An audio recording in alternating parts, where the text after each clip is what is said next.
If you're an ally, like we just heard from so eloquently from Joshua, I want to thank you even more for being here. Woo! Without our allies, we are nothing. Thank God there are good people who care about this, who aren't just those directly affected. As a prior speaker said, we have often stood, the Jewish people have often stood in the struggles of our friends and in to face injustice and to stop injustice. And that's what we're doing here today. So thank you for being here. Woo! My name is Micha Danzig. I'm the director of the board, or excuse me, I'm the president of the board of directors for Stand With Us in San Diego, and I'm a national board member for Cherut of North America, which stands for Unapologetic Zionism. Woo! Most of us have heard the famous phrase, "Houston, we have a problem," from the 1995 movie where Kevin Bacon said that line about the failed Apollo 13 mission to the moon. Well, my Jewish brothers and sisters, we have a problem. It's a Jew hatred problem. In our Passover Haggadah, our sages have often told us that in every generation, they rise up against us to destroy us. Our history has sadly proven the accuracy of that statement.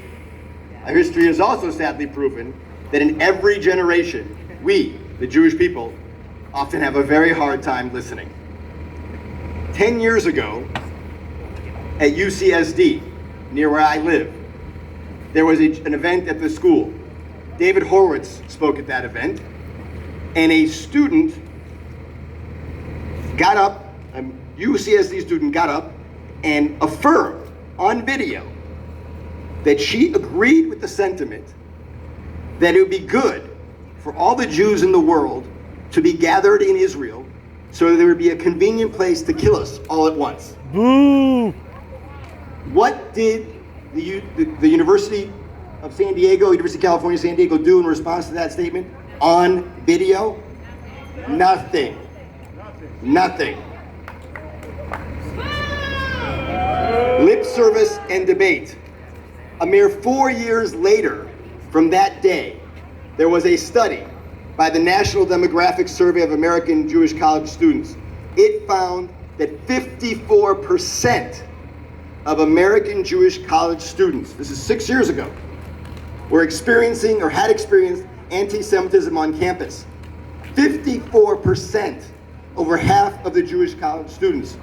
Did this insane figure lead to a clarion call to action by the college presidents across the country to No. do something to prevent over half of their Jewish students from experiencing anti-Semitism? No. No. They did what? Nothing. Barely 1 year later, not very far from here, a Jewish student named Rachel Beda was nominated to the Judiciary Council of her school. The student council then interviewed her on video, broadcast live, streaming real time to the students of her school. They asked her if she felt that because she was Jewish and belonged to Hillel and belonged to a Jewish sorority, did she really think that she could be unbiased? Nobody asked this question of any other student trying to be a judge for the Judicial Council at UCLA. Nobody raised their faith, nobody raised their ancestry, nobody raised their ethnicity or their race, but they felt free to do this to a Jewish girl. And what did UCLA do in response? Nothing. And that brings us to why we're here today. Rose Rich. Rose Rich was recently forced to resign from her position as a vice president of student government at USC, simply because, as we heard from another student here today so much more eloquently than I can say it, because she was a Zionist. That was it. They said impeach her Zionist ass. And what does that mean? It means that Rose, like 90+% of the Jews in the world, simply believes in the right of the Jewish people to have a state in a part of their indigenous, religious, and historic homeland. That's all it means. So when you go after somebody for being a Zionist, that means you're saying you're going to go after 90+% of the world's Jews. And for the crime of being a Zionist, she was subject to relentless cyberbullying. Again, public cyberbullying. Cyberbullying doesn't occur in a one-on-one conversation. The entire USC community was on notice of what was going on. And what did they do? Nothing. Nothing. Even after her public resignation, we've only seen lip service about wanting to rid the community of anti-Semitism, but none of the response that one can expect when somebody engages in outright unlawful harassment and racism and bigotry. Nobody's been expelled, nobody's been censured, nothing has happened besides lip service. Effectively, what? Nothing. In the meantime, though, we've also seen responses from many of the usual suspects saying that what happened to Rose was not anti-Semitism or not Jew hatred because they only targeted her because of her, quote, Zionism. We all know that means you're targeting 90+% of the world's Jews. In what other context would anybody say that I'm only engaging in hateful behavior against 90% of a group, but I don't hate the group? They only do that to us. They would never say that about anything else. And what does Jonathan Sacks, the great Rabbi Jonathan Sacks, said about this? He said, anti-Semitism is not an ideology, a coherent set of beliefs. It is in fact an endless stream of contradictions. The best way of understanding it is to see it as a virus. Today we are living through the fourth mutation. Unlike its predecessors, the new anti-Semitism focuses not on Judaism as a religion, nor on Jews as a race, but on Jews as a nation.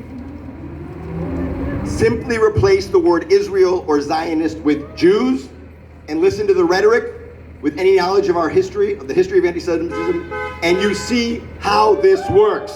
Thank you. In the 1930s, the Nazis and anti-Semites like Henry Ford would claim the Jews were conspiring to control governments. In the 21st century, for the anti-Zionist, it is Israel supposedly conspiring to control governments. In the Middle Ages, and for centuries thereafter, we Jews were generally and collectively labeled and libeled as baby killers. Now for the anti-Zionists, it is Israel, the embodiment of the Jewish collective, that they label and libel as baby killers. The same applies to numerous other anti-Semitic canards about Jews controlling the media, the banks, or being satanic. All of these, and many other anti-Semitic canards have now been recycled and are part of the anti-Zionist barrage of lies. And make no mistake, slander and libel are what fuels Jew hatred. Every historic crime against the Jewish people, from our expulsion from England in the 13th century to the Holocaust to a very recent attack on a kosher supermarket in Jersey City, was preceded by a string of lies. Woo! Bless you, Baruch Hashem. But while slander and libel fuel Jew hatred, it's our apathy as a people to the libels and to the harassment that lets it grow. Enough is enough. For 10 years now, hate crimes against Jews have been, on a per capita basis, the most common hate crime in America. 10 years now. In 2018, based on the FBI's hate crime data, Jews in the USA were 2.7 times more likely than an African American to be a hate crime victim. 2.7 times in 2018. Now 2019 has seen that number get only worse. The 2019 ADL study, just issued this past May, says that anti-Semitic hate crime has increased 12% just from 2018, and assaults against Jews have increased by a whopping and frightening 56%. Enough is enough. Yeah. Our history has taught us many things, but one thing it for sure has taught us is that ignoring or equivocating about Jew hatred never, ever makes it go away. Our recent history in Europe has also taught us about how letting the fig leaf of anti-Zionism give cover to raw hate, as the new anti-Semitism grew virtually unchallenged on college campuses in Europe, ended up leading to a Europe today where almost no Jews feel safe being openly Jewish, and where every synagogue and Jewish institution needs armed guards. Just in the past few weeks alone here in America, at least half a dozen synagogues have been vandalized with anti-Semitic vandalism, and the Chabad Center at the University of Delaware was burned to the ground in a deliberate arson attack. This just happened 2 weeks ago. Is this what we want for the future of Jews in America?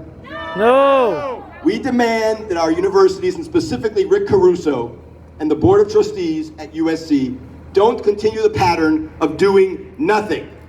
We demand that they respond decisively, clearly, and as they would to any other form of bigotry and racism on their campus. Enough is enough. Enough is End enough. Jew hatred now. Woo!